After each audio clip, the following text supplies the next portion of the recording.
at Greenwich College. Obviously, we're holding this live event across all our campuses in Melbourne, Sydney, Brisbane, Gold Coast, and Perth.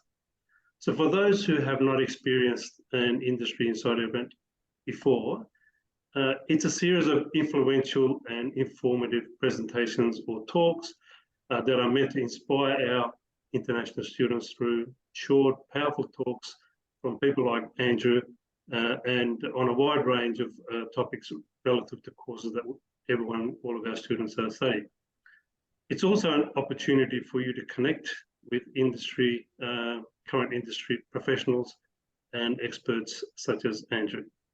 So today's Industry Insider Talk will be led by our Quality Assurance Manager, Nelson Santiago, who will introduce and interview our special guest, Andrew. If there's anything that you would like to ask Andrew, please feel free to go to your trainer and ask them to type in a chat on your behalf, and we will address it later in the session. So for all the students who want to ask a question, please take your questions to your trainer, and he will type it in the chat, and we will address it towards the end. No. Okay. Thank you, Imran. If you can please mute just make sure we're all muted. Thank you. Okay, so let's get the ball rolling. Please welcome Nelson and Andrew, who will take center stage, and enjoy. Thank you. Good morning, students and trainers. Again, my name is Nelson Santiago, Quality Assurance Manager for Greenwich College. It is my honor to introduce to you our Industry Insider guest speaker for today. With over a decade of experience in the real estate industry, both within Australia and abroad, our guest founded Xsell Property in 2015, which has now since become a multi-award-winning agency. In 2019, his agency took away 8 awards at the Rate by Agent Awards, following 5 in 2018 and 6 awards in 2017. He maintains his ranking in the top 5 agents in South Australia, as well as the top 100 agents in the country. Our guest is the author of the book, Real Advice, How to Sell Your Home for Top Dollar. And he's also a Justice of the Peace for South Australia. A firm believer that keeping physically fit is a key factor to success. Let's welcome our guest speaker of the day, Mr. Andrew Kyriacou. Hi, Andrew. Hi, thank you so much for that awesome introduction, Nelson. Thank you for granting us your precious time to be our guest speaker for today. Where are you currently located? Yes, so I'm located in Adelaide, South Australia, and more specifically, my office is in the suburb of North Adelaide, so just a city fringe suburb. Now, we are very interested to learn about how you manage your business. So we prepared questions around topics that are relevant to what is being taught in school today. But before we do so, may I ask you to tell us about yourself and a brief background of what you do? Yeah, absolutely. So for me, I've actually did the real estate course a very long time ago in 2005. So that was oh God, we're coming up to 20 years, aren't we? Now during that time, it was lots of very ups and downs. I experienced many ups and downs. I actually had my very first boss tell someone else in the office and said that Andrew will never make it. Talking about me, and that ripped my heart out.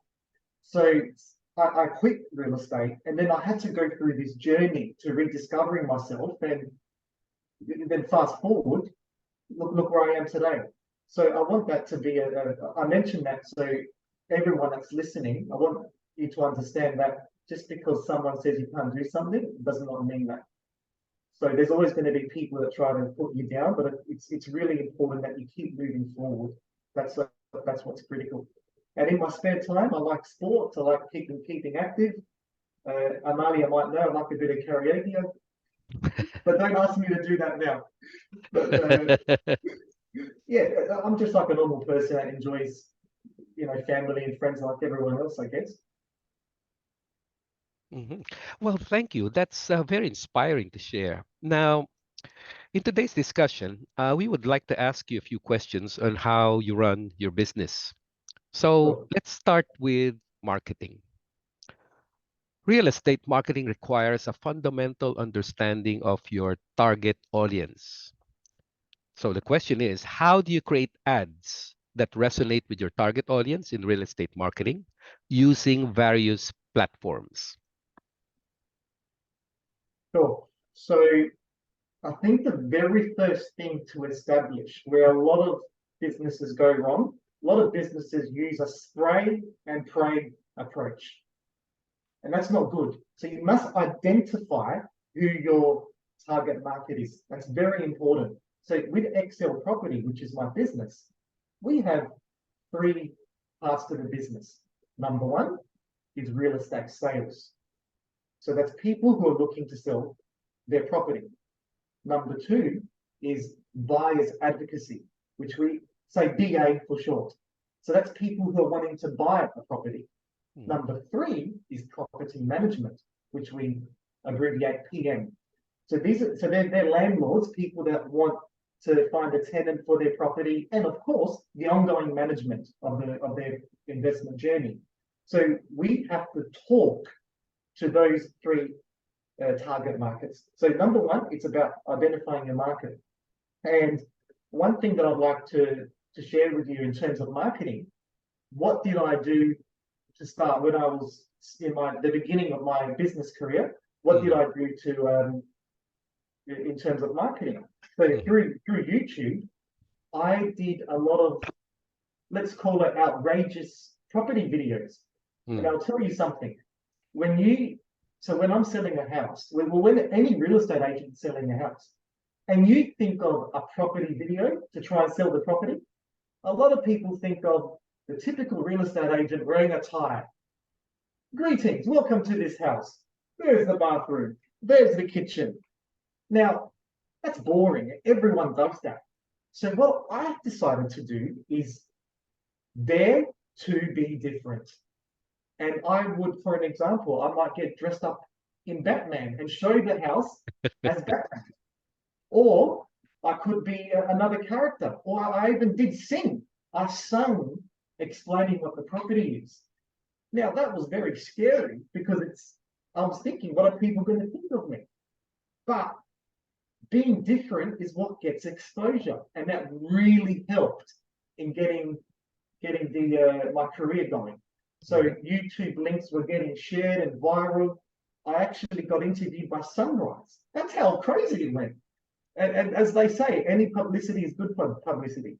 So I think the lesson here with this is do something that's different so people will remember you.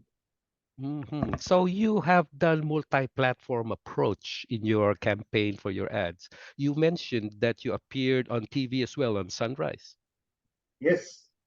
Yeah, absolutely. So being on TV, I mean, I'm not saying you all have to be on TV to be successful, of course. That was just a natural result of being different. So it can happen, of course.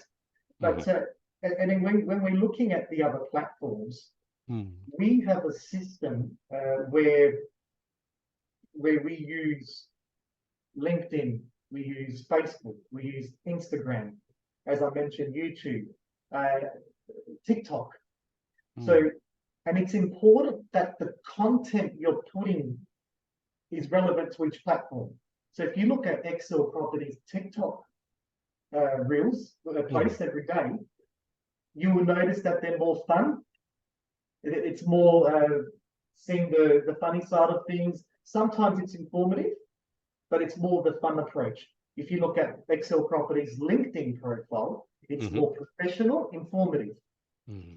Facebook and Instagram are a little bit similar. And what we do there is, yes, it's a bit of a mixture. We do a bit of fun, but we do also show value and informative market trends, things like that, but also showing the human side of me. Because at Xsell Property, we've got a very bold vision. That's to shift the perception of the real estate industry, one person at a time. Because when you think real estate agents, a lot of you might be thinking car salespeople, politicians, lawyers, like they're not very trustworthy. That's the stigma out there. So I'm trying to change that. So by doing a few posts a week that shows my daughter, my family, the human side of me going to the soccer, the football, it shows that, hey, it subconsciously shows to the person that's viewing that person's human. He's more than just, he's not a typical real estate agent. So that's the content that we show. So it's all purposeful. If you look at everything that I post, it's all as part of my marketing plan. So every Tuesdays we do a testimonial. Every Fridays it's a family photo, for an example. So it's and the most important thing with that, it's not just doing it, but doing it consistently. So a story every day to keep in everyone's feed, in everyone's minds, basically. Does that make sense? Yeah, makes sense.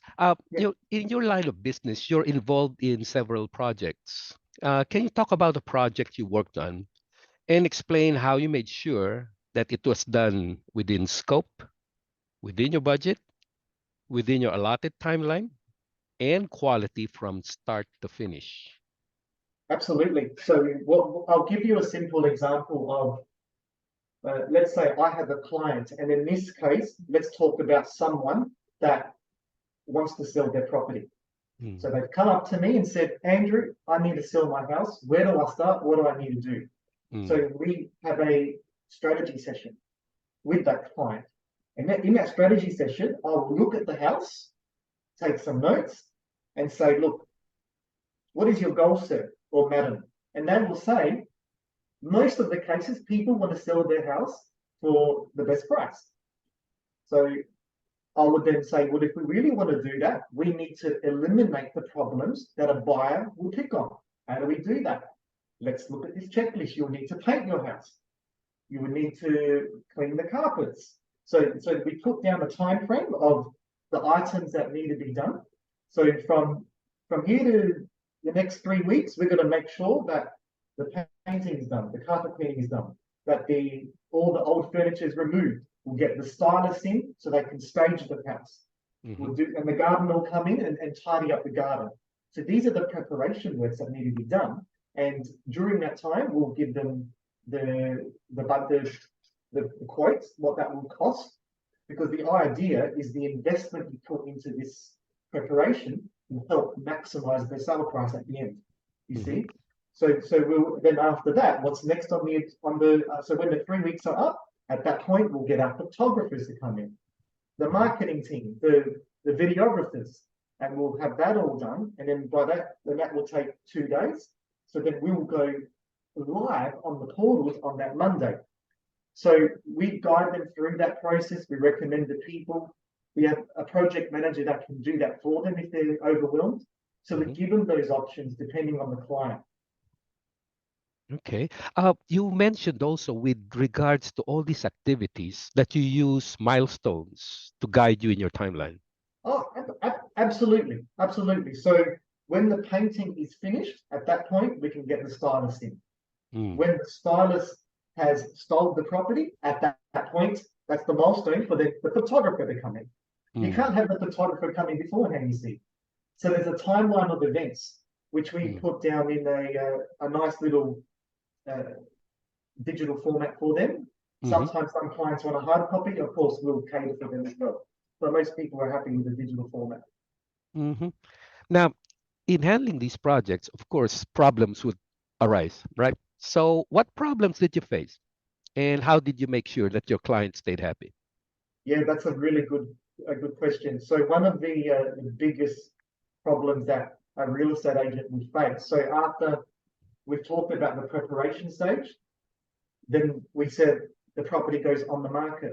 So once the property is on the market, we then get buyers to come through via our open inspections. And a typical issue we would have is the vendor might want a little bit too much for their house. So for an example, let's say the house is worth 700,000. That's what it's really worth, and that's what the buyers are prepared to pay for this property. Mm-hmm. Let's just say the vendor wants 800,000 because we're human beings, we're emotional, we always want more for what it's worth, generally speaking. Mm-hmm. So my job, that's the problem. Getting the vendor to understand, hey, it's not really worth that much, buddy. And you can't say it in that name because then I'm saying, well, bugger you, I'm going to find someone else that can do that for me. So we have to deal with this issue in a very precise and careful manner. So how do we do that, you asked Nelson? Well, basically what we do is I will produce a comparative market analysis, which showcases what homes are selling for in the very same area that the vendor's property is in. So we look at similar sales. So properties that are built in the similar era to the subject property, similar conditions, similar size, that sort of thing. And then we can say, well, look, because facts don't lie. So it's about showcasing the evidence to the vendor that, can you see how these properties are selling for around 700 and the other properties that are selling for 800 have an extra bathroom, yours doesn't. So therefore you're not saying it's not worth that much, you're giving them data-based evidence. And then how you deliver that, it comes with practice, obviously, but you've got to be confident in your delivery. And 9 times out of 10, the vendor will, okay, that makes sense, Andrew, thank you. And then you can facilitate the transaction. Very interesting, Andrew. Andrew, any management of a business requires us to manage our assets really well. But there's one thing about business that's quite peculiar, and it's about change. The business climate is always changing. So how do you help your team, your assets, your team stay flexible and ready for these changes? Yeah, absolutely. And I always say the most important part of your business is not your clients, it's your people, the people in your business. So the way technology just changes so rapidly in all businesses, it's very important that we're up to scratch. So one of the things that we are always doing is researching what technology is available right now to help not only my team do their job, but the customer experience. The way that technology, we are all so impatient now. Because the way I see it, technology has made us as human beings more impatient. We want things now done fast. So that's the expectation of the customer. So we've got to make sure we're using tools that to be able to deliver to customers' expectations. So for an example, typically if you go to an open inspection, I'm a real estate agent, a person's coming in, usually a real estate agent would ask for the name and number and write it down. So now we have invested in this app where all we've got to do is ask for their number, we type it in the app, and automatically the person gets a welcome text, some useful information, an e-brochure, FAQ, so frequently asked questions. It's amazing. So they get all this information straight away. So it's like, oh, this is really good. And if you would like, and there's some other links they can tap that could be beneficial for them, all for just one click. So yes, it does cost money, but the most important thing is that you're investing in your business to make the buyer experience pleasant, to make it less time consuming for my staff. So it's about leveraging time. The most important thing in life and in business is to leverage time. So you're investing money for more time, you can't put a price on that. So we are always researching with the top coaches in Australia, always getting advice from them. We're doing monthly training with our team to ensure that we're on top of our game. So this is how we pretty much keep in touch with the change. We're always actively looking at what's out there and implement. We've got to implement. That's very, very important. I'm glad you touched up on managing assets, which ties in to your biggest asset, your people, and ties in again with how you manage change with your people using technologies, your platform. That's a great sign of being a leader. Now, in your leadership role, effective communication plays a vital role in running your organization. Now, I'd like to ask you, what strategies do you employ to ensure that your communication aligns with achieving your company goals and at the same time building a positive work environment for your staff? Yes. Yeah, absolutely. As I alluded to before, my people in my business are the most important asset. So for me, it's very important that everyone is able to perform at their utmost. So my leadership style is I'm not your typical I call it boss, where it's like you do this, you do that, you do that. I actually empower my leaders. So as you know, I have 3 sections to Xsell property. Each department has its own manager, let's call it, and I empower them to run the show. Obviously, when I'm hiring, it's very critical that I choose the right people. So that cultural fit enables me to do that. Okay, but so after they understand what our core values are, I let them spread their wings. The reason why I do that is because no one likes to be micromanaged. No one likes that. If I want my people to perform at their best, why don't I let them do what they do best and really showcase their strengths? So I choose the right people for those managerial roles, and they run the show. They're happy because they're allowed to. They have that freedom, so to speak. If they're happy, our clients are happy because our clients are getting the best version of my team. Does that make sense? Yeah, So makes sense. that's my leadership style in that respect. And in terms of keeping it motivated, we always do things together. I like to say that Xsell Property is like a family. When I say do things together, once every fortnight, we'll catch up for lunch, we'll catch up for coffee. And we do not talk about work. It's about, hey, your sister graduated last week. How did that go? Oh, how was your mum's birthday party? It's all social. And that keeps us together. And we also do more periodically, so maybe once every 3 months, we'll do team bonding activities. So we might go to the homeless shelter and feed the homeless. And that keeps us grounded as well. We might go feed the animals at the zoo, like something different. We'll do a tree climb. We did that recently. We did a tree climb where we're all in harnesses, and it was quite cool. That was.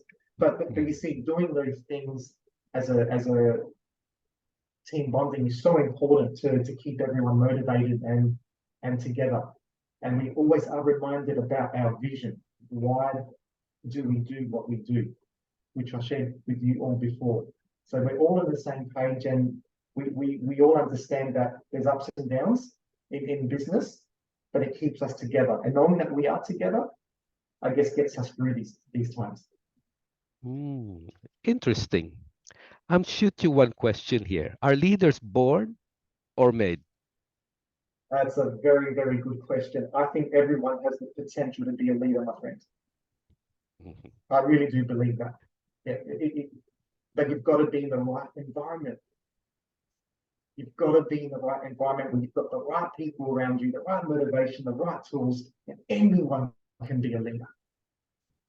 Is there a particular lesson then or piece of advice that has had a significant impact on your career? Absolutely. There's a saying that sticks with me, that always resonates with me. And I want to share that obviously with all of you.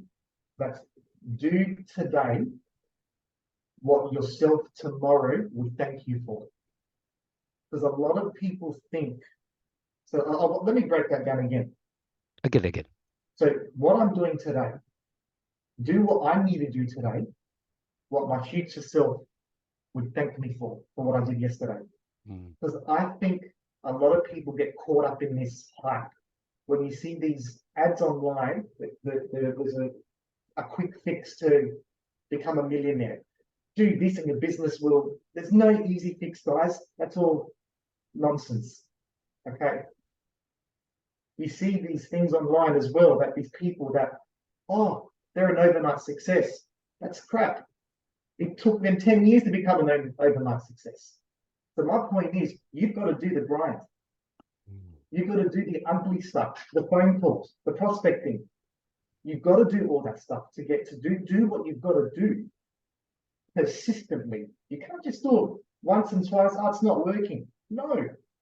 When you feel like giving up, that's when you've got to continue. So you're going to, yes, it's uncomfortable today to do all those things, but yourself tomorrow, I don't mean literally tomorrow, but in the future, we'll look back and say, geez, I'm glad I did that, because look where I am today.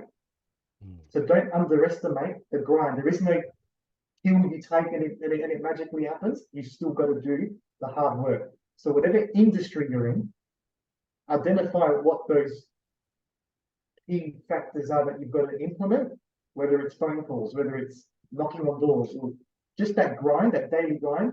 Keep doing that persistently, along with everything else that we talked about.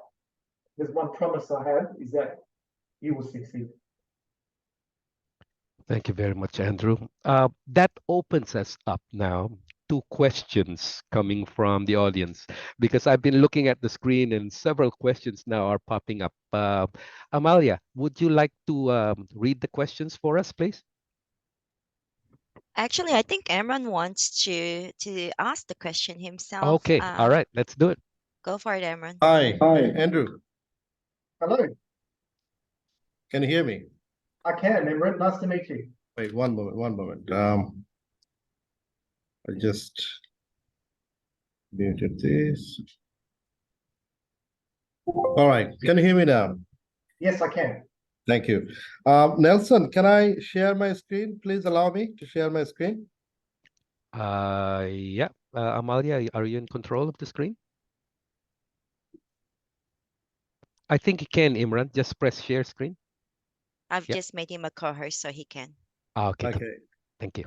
Andrew, what do you see on my screen here? It's still loading, I think. Yep, McIntyre present. Yep. I can see the advertisement of a property for sale. Okay. Do you see? Okay. What is your claim of ethical practice in your business? How ethical you are? Can you repeat that again? What is my ethical practice of business? Ethical. Ethics. In regard to this advertisement? Communication that you sent out to your target audience, to your customers, how ethical you are, you claim. Right. So if we're talking about the selling, in the selling section of my business, my KPI is to find vendors. Okay. The people that want to sell their house, correct? Yep. And then once we got the person that wants to sell their house, we then put the property on the market, like you can see this advertisement. So at that point, then we have to find buyers for that property, you see. But we can't find buyers for properties if we don't find our vendors. So when we meet people that own the property and are thinking of selling in the future, we put them in my CRM. So do we all know what a CRM is? Can we stay focused on this particular advertisement? Now, when I'm looking at this as a buyer, Andrew, I can see that this is a very nice and clean waterfront property. The pictures are uploaded here. Now, what about the price? Why it was not mentioned in the first place? Why am I asked to contact the agent? And okay. I understand. Now, this is more specific. Now, firstly, I have to say every state has different rules. So I can't comment on New South Wales, but what I can comment on South Australia. So in South Australia, we are legally allowed to advertise 3 ways. You put a single price on there, you put a price range within 10%, and you can do contact agent. Now, me personally, I don't like contact agent. I don't like it either, and I get very frustrated, and that is why I have brought this up. Yeah, please go on. This is exactly why I don't like it, because the data clearly shows Yeah. that a listing that has contact agent on there Yeah. generally does not Lower receive success rate. Yeah. hits as opposed to one with a price. The Yeah. thing is, your frustration is the reason why I don't like that, because buyers think, just tell me the information. I just want to. Absolutely, yeah. Before I make contact, I would like to know some basic information. Is this within my price range? Yeah, this is an Exactly. excellent property. Yeah, but Exactly. Now, there is a little. to know before I make contact with you. So, from my understanding, this is an unethical practice of business. Do you agree with that? Yeah, I don't like it. The thing is, I want to get it from sometimes, the horse's mouth. Yeah, that was sometimes the vendor actually instructs us. Very few times. Now we can tell them the pros and cons, but at the end of the day, sometimes they do instruct us to do that. I don't like doing that. I think any of my listings right now, I think they all have a price on there at the moment, but because of that reason, we just want to make it easy for the buyer, for the customer. Like I said to you before, technology makes us want things easier now. So let's just make it easy for our clients. Let's give them the information. So I don't like that, and it's not common practice for me. Thank you so much, Andrew. Thank you for your time. Thank you, Andrew. Let's call on Arif. Arif, you have a question? Arif? All right, still muted. We had another one coming. No, we cannot hear you, Arif. But can you just type in your question? We'll read it. Yep. So I see that you've also asked a question, but I think that's already been addressed in about marketing ethics and things like that. So let's move on to project management question. And we'll take 2 more questions after this, and we'll have to unfortunately close it off because we have tried to keep it to the 30 minutes time frame. So the question about project management is, how do you manage version control, attention to detail, accuracy, etc., with all your marketing ads, property details within your business? Yes. So we have templates for everything. So it's easy, and flowcharts. So these templates and flowcharts, anyone in my team can just go into our Dropbox, and we have some web-based ones as well. So it's all done online, and you just click at the process of where something is at. And so, for instance, what post are we doing on Monday, Tuesday, Wednesday? We actually have a month's worth of posts in the pipeline. And then once a month, I'll catch up with my team leader, whoever it is, and then we would, I empower them to come up with it, then I would approve it or give some feedback if something's not quite there. So everything is templated, everything is process driven through our flowcharts, our CRM, and that's pretty much the heartbeat of the business. Because there's no way you can do it with papers here, there, and there, or just all in the brain. It's got to be all written in a format of flowcharts. Documented, yeah. Yeah, exactly. Does that answer the question? Yes, I guess what you're trying to say is that there's less error for mistakes and things like that when it's already templated.